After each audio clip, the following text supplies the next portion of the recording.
All right, greetings live from the wasteland here in the survival pod. This is Freedom Phil. Like, subscribe, and what's the topic?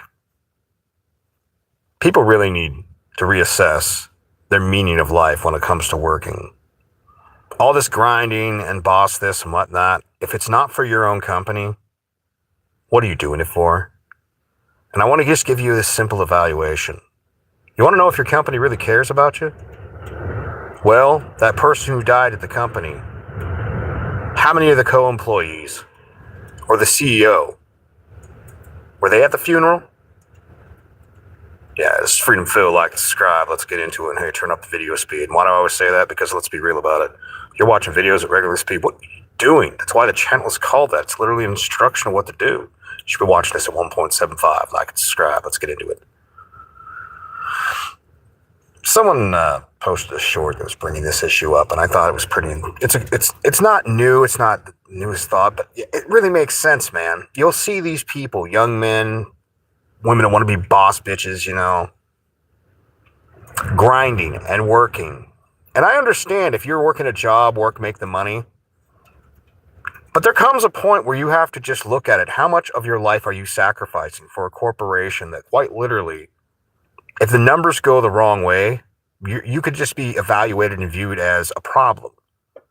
Your loyalty, well, unless you're at a very special, maybe down roots home style company, your loyalty is just a smile. This is one thing I found rather annoying when I was a trucker. How many companies that say we're a family business? Let me tell you a story. Another guy I knew. And we were talking about that. We were having a laugh about it. And he says, yeah, the boss used to say, oh, we're a family business.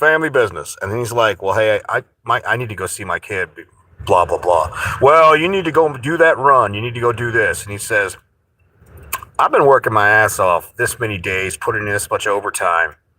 And didn't you say this is a family-oriented business? This is a family business. So when I want to see my son for something like, I don't remember what type of thing was going on, like some baseball game or something like that. I want to be there for my son. You tell me I got to work that extra shift. So is this whole family thing only for your family? And that is the goddamn truth about it. And just like I said at the very beginning, look if the CEO, look if your coworkers, okay, sometimes they'll take a collection plate. I saw this in trucking quite a bit. Some driver would have a medical incident, or even more tragic, something like an actual accident. And I'll tell you why that's really tragic, because someone might have died. But the other tragedy is now all of us that aren't screwing up have to go into a safety meeting and be told the shit we already know. Don't do stupid stuff on ice. Oh, learn how to use your brakes. I know I sound rather cold right there, but really, I've got 9 years of experience in my industry. Having to be retold the same damn line every year, and every time somebody else screws up gets really fucking old. At that point, I'm just playing a game of counting how many things you told me in this particular interaction that are actually new. Now, I look at a situation when it comes to a lot of these jobs, and they take a collection plate up after some driver had an incident, medical incident, died or something. But how many of them show up at the funeral? I get so sick of the fucking smiles and all this shit. And people will look at me as if when I get this way when it comes to a company, like I'm some sort of cold, mechanical, like I'm an asshole. But you don't give a shit what happens to me. I am just a driver driving a semi. And honestly, I wish I could tell them like it is. And they're like, well, how you doing? Doesn't matter. That's not the objective. Yeah, so I'd just say something like, I'm adequate. Like, I wish we could have businesses where we just had it real like this, because I don't remember all these coworkers. Hey, was I ever invited to Sunday dinner? I'm not asking to be invited. But was there any sort of warmness or kindness? No. You were pleasant because it's easier. It's easier to manipulate people into doing what you want with words and being pleasant than it is to actually give them something that will make their life better. You know, like stupid. Like I remember they gave these driver trophies, these, you know, and stuff like this. And it was nice. It was kind of this plastic thing. Looked nice. I'm just like, and I was called in to receive this, blah, blah, blah. I'm like, oh, don't worry about it. They're like, no. I'm like, what am I going to do with this? I'm like, okay, whatever. It's in my garage. I don't give a fuck about that. You know what makes a difference in my life when I'm working? Money. Equipment, better equipment and money.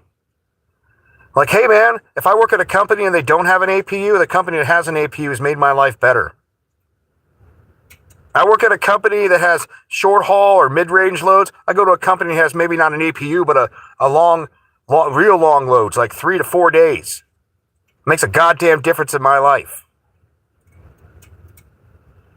I don't want a company that gives a shit about me.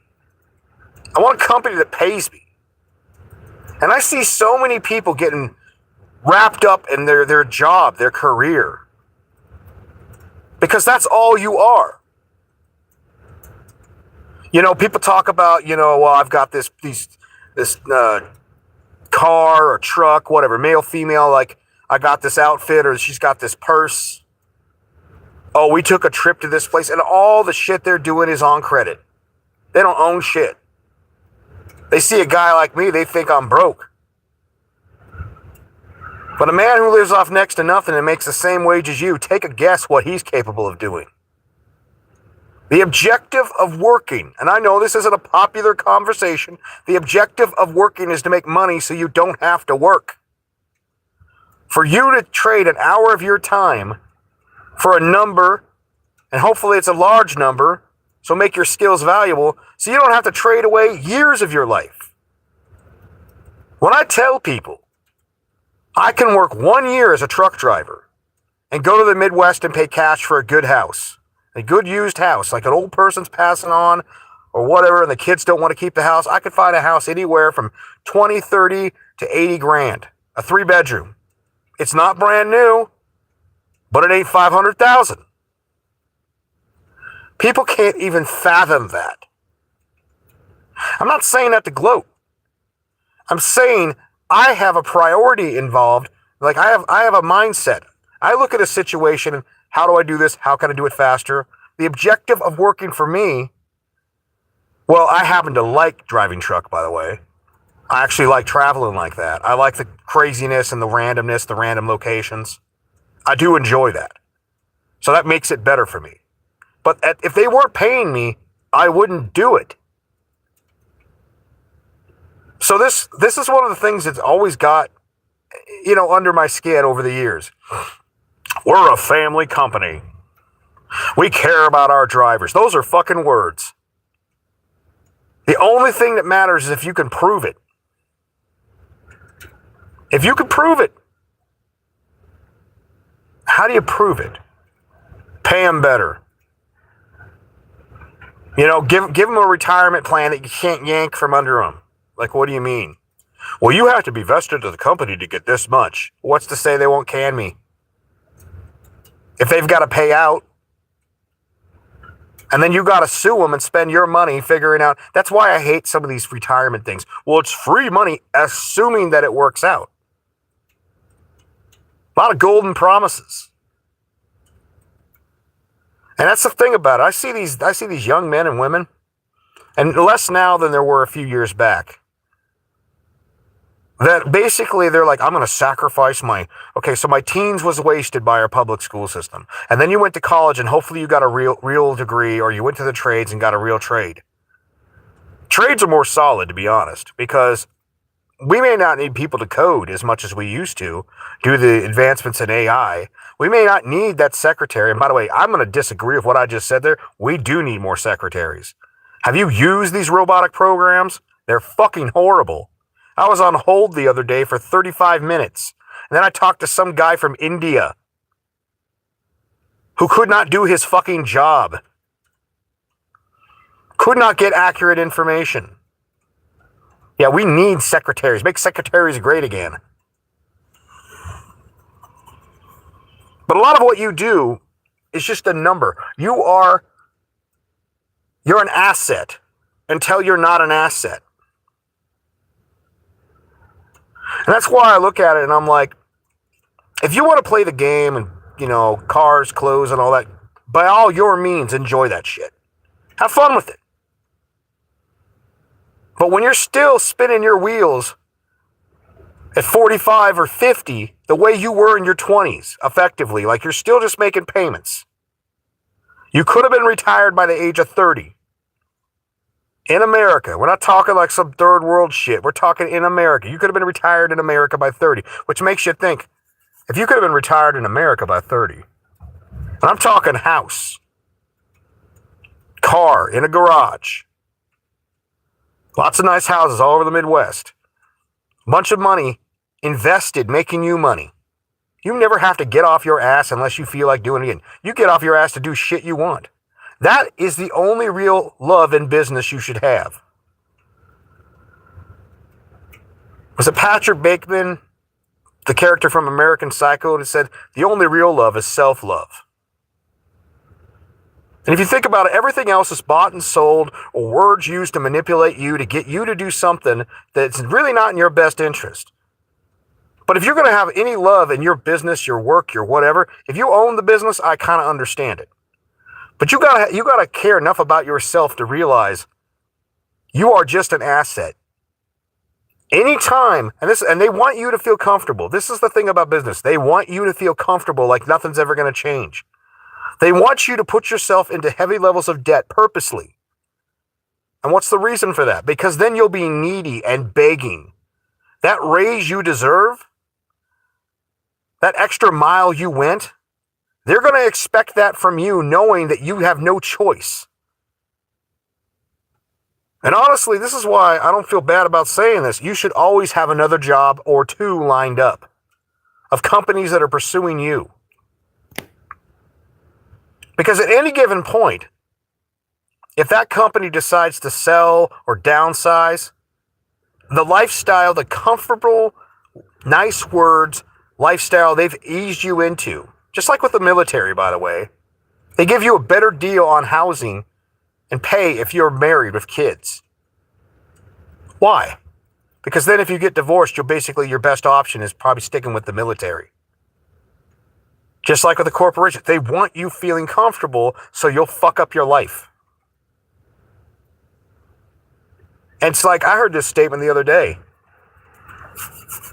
There's a lot of people, when you're young as a man, for instance, they will convince you to waste time, effort, and things that if you just put that towards your own good, it's self-love, investing for yourself. I'm not talking about some childish self-love. Like, you care enough about yourself to do good for yourself. Outside of you work, you make your money, and then you save so you can invest. But you see these situations where they'll want you as a young man to be frivolous at the point of your life where it is the most important to get into investing. To where if you decided there's one place you want to live, to buy a piece of land, whether it was an RV or you bought an affordable house in the Midwest or South or wherever you could find it, at the biggest point in your life where you should be thinking and giving a shit about yourself, they want you buying stupid shit. They want you pissed away your money. They don't want you as an investor. They want you as an employee. Because if you do this childish behavior in your late teens, early 20s, even into your 30s, it's likely you're still going to be running the same fucking treadmill for whether it's this boss or the next boss in your 30s. And if you still haven't figured it out by your 30s,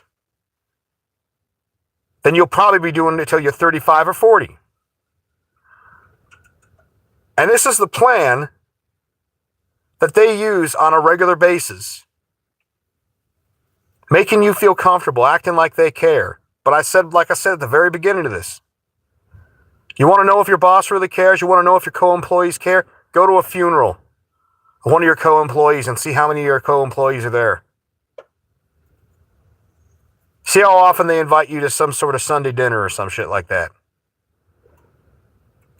I ain't shitting you on this. When you die, they ain't showing up to your tombstone. Before the funeral even happens, your job posting will happen. You have to think tactically. A job is just there to make money so you can invest your money into yourself, into your future. You know, you see a lot of these Gen Xers and boomers. The only retirement plan they have is Social Security. And they're still trying to live like they're in their 20s. Some people never fucking learn. But yeah, just count the number of people that are at the funeral of a coworker. And I'll tell you if they really gave a shit. Freedom Phil, like, subscribe, take it easy.